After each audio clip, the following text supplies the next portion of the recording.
Now, in some religions, there's something we call a last judgment.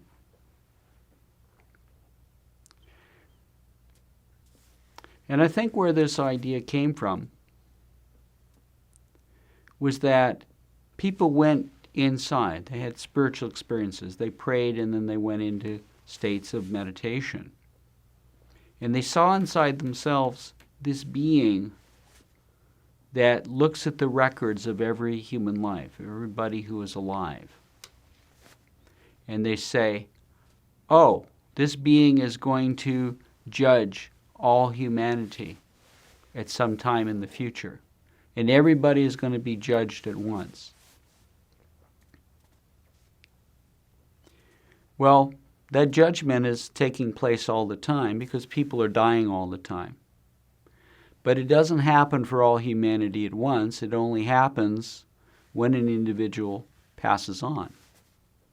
So when you die, for one moment you're going to come into the attention of that being that's called the Great Judge, or in the East he's called the Dharma Raja, the Lord of Dharma, the King of Dharma. And he's going to review, well, okay, what have you accomplished in your life? What's the nature of your karma? What's your spiritual development? And then he's going to assign you to a level appropriate to your development. So many people think, well, there's only two places. Either people will be thrown into a fiery pit, a great fiery furnace, okay, or they'll be in a really beautiful place where there are angels and people are playing harps and everything is really beautiful. But really, when you look at it, there's many, many, many dimensions. And so really what you develop within your life, both spiritually and the karma that you create, is going to condition where you go when you pass on.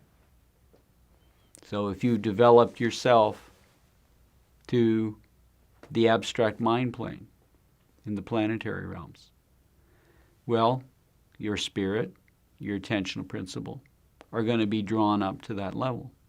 And you're going to be dwelling in that particular astral domain. And that particular planet, that particular environment that's present on those inner realms. Now, if you developed yourself to a very high degree, you're going to go to a much higher vibrational level. And then on the other side, you may do some development. You may work through some certain things so that you're actually making some spiritual progress on the other side.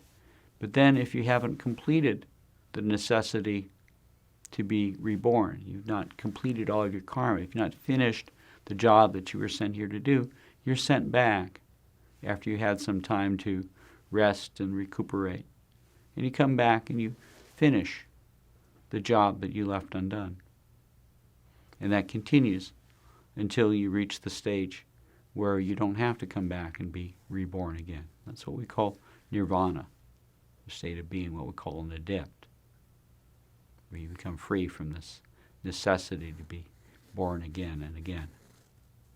Because you completed your lessons. You finished. School is out.